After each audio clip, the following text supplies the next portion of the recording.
like a buttercup. You're a Barbie doll. Show them all what I'm made of. Strut down the hall. Won't stop till I get enough. All right, so you wanted like the full scoop on that Lions Thanksgiving game. Yeah. We got the game recap photos, even some articles, like all giving you that deep dive perspective. Absolutely. We're talking Thanksgiving Day, Ford Field. Right. Lions looking to end a pretty brutal 7-game losing streak. Okay. But get this. Okay. They came out strong, dominated that first half, and then almost let the Bears steal the win. You know what's fascinating is going into the game, they were riding high 10 and to see them drop 7 straight was a shock.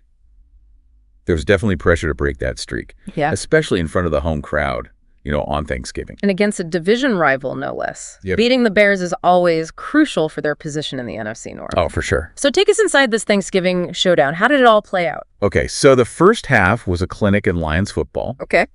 They controlled the pace, Yep. and the run game was absolutely dominant. Gibbs and Montgomery combined for 144 rushing yards. Just in the first half. Wow, that's incredible. What made them so effective?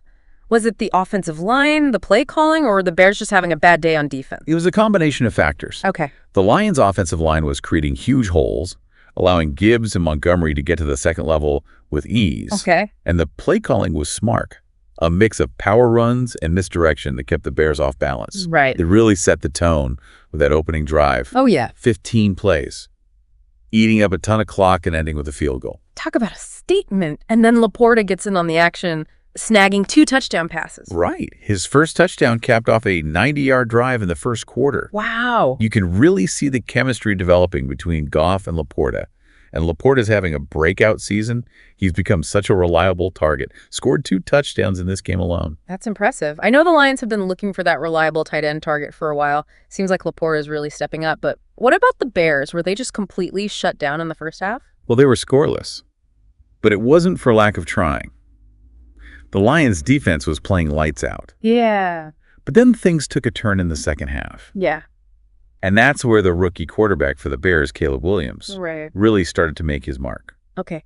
This is where it gets interesting, right? Yeah, I'm hearing whispers of a Bears comeback. that's right. Despite the Lions' strong start, Williams threw 3 touchdown passes in the second half. Really? He connected with receivers like Keenan Allen and DJ Moore, who were making some big plays. So it wasn't just the Lions letting up.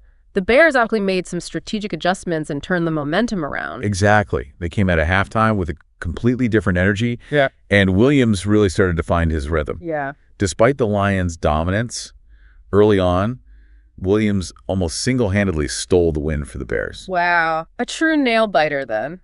This is why we love football. You never know what's going to happen. But hold on, before we get too deep into the second half, Okay. I have to ask about Jared Goff. He had a pretty major milestone in this game, didn't he? He did indeed. That second touchdown pass to Laporta was Goff's 100th as a Detroit Lion. Wow. It puts him in some pretty elite company. Really? Only 5 other quarterbacks in NFL history have thrown for 100-plus touchdowns with multiple teams. Wow. We're talking Tom Brady, Peyton Manning, the greats. Right. It really speaks to Goff's consistency and resilience throughout his career. Okay. I have to admit, I didn't realize he was in that kind of company. That's huge. But with the Bears mounting this comeback, how did the Lions' defense hold up? Did they step up when it mattered most?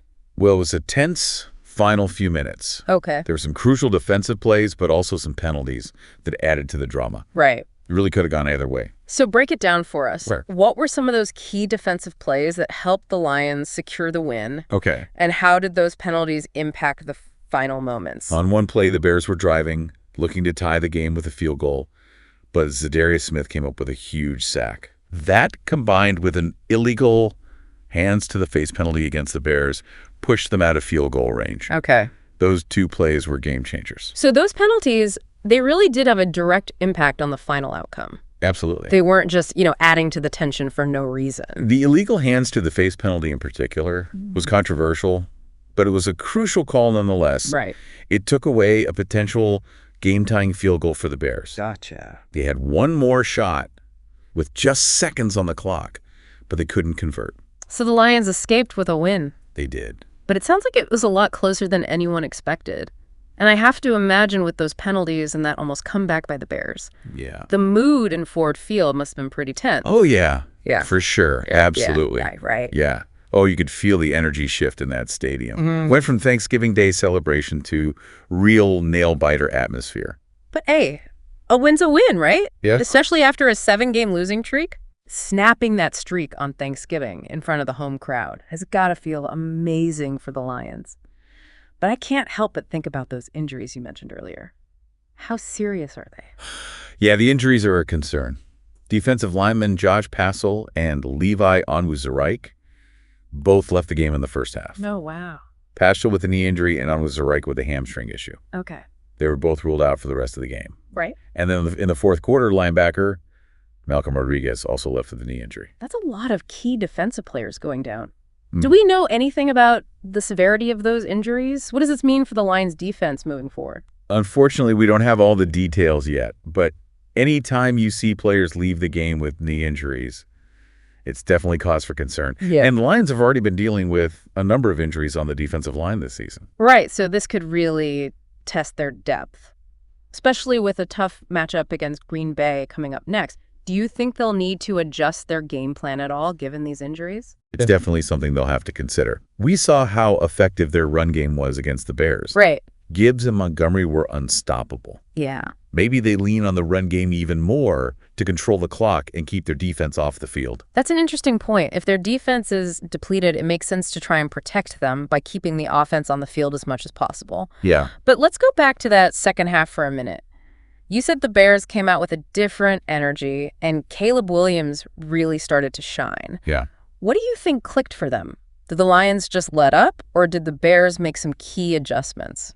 Well, first of all, give credit to Caleb Williams. Right. The rookie showed a lot of poise and made some impressive throws. Right. He really started to pick apart the Lions secondary. Okay. But the Bears also seemed to make some adjustments on defense. They brought more pressure in the second half. Yeah. And they were able to disrupt Goff's rhythm a bit. You know, I was thinking about Goff's 100th touchdown milestone. It's a fantastic achievement, puts him in elite company. But was this truly his best season statistically? Or are there other factors we should consider? Statistically, he's having a great year, on pace for career highs in passing yards and touchdowns. Yep. But I think what's more impressive is his leadership and his ability to manage the game. Okay. He made some clutch throws when the Lions needed them most, and he didn't let the pressure of the Bears' comeback get to him. I see what you mean. It's not just about the numbers, it's about how he elevates the team as a whole. But going back to the Bears, they almost pulled off a major upset. It makes you wonder, what could the Lions have done differently to prevent that second half surge? Was it just a matter of staying focused and maintaining that first half intensity? I think so. There might have been a bit of complacency after that dominant first half. It's easy to let your guard down when you have a big lead. But in the NFL, you can never afford to relax. Any team can come back, especially with a young, talented quarterback like Caleb Williams. Right, and you also have to factor in those injuries. Losing key players on defense can definitely impact a team's ability to maintain that intensity and focus. Absolutely. The Lions were already thin on the defensive line, and those injuries just made things worse. Right. It'll be interesting to see how they adjust in the coming weeks. So looking ahead, the Lions are 11-1, still in first place in their division. But with these injuries, do you think their Thanksgiving win was more of a relief than a celebration? I mean, it was a win, but it wasn't exactly a convincing performance, especially in that second half. I think it was a bit of both. Relief to finally break that losing streak, but also a wake-up call. Right. They can't afford to get complacent. They need to stay focused, and they're going to need to find ways to win even when they're not playing their best, Right. especially with those injuries on defense. So what does this all mean for the Lions' future? Do you still see them as a strong contender in the NFC, or are these injuries a potential turning point in their season? That's the big question, isn't it? It's a long season, and the NFC is packed with strong teams.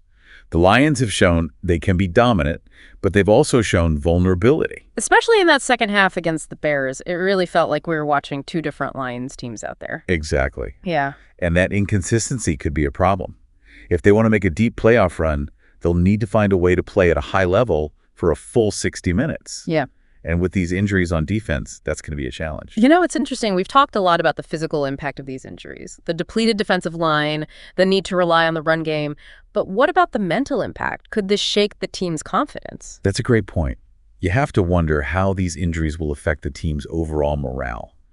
Will they rally together and find a way to overcome adversity, or will they start to doubt themselves? It's almost like a test of their resilience. They were on that amazing 10 and, oh, run, then hit a rough patch, and now they have to deal with these key injuries.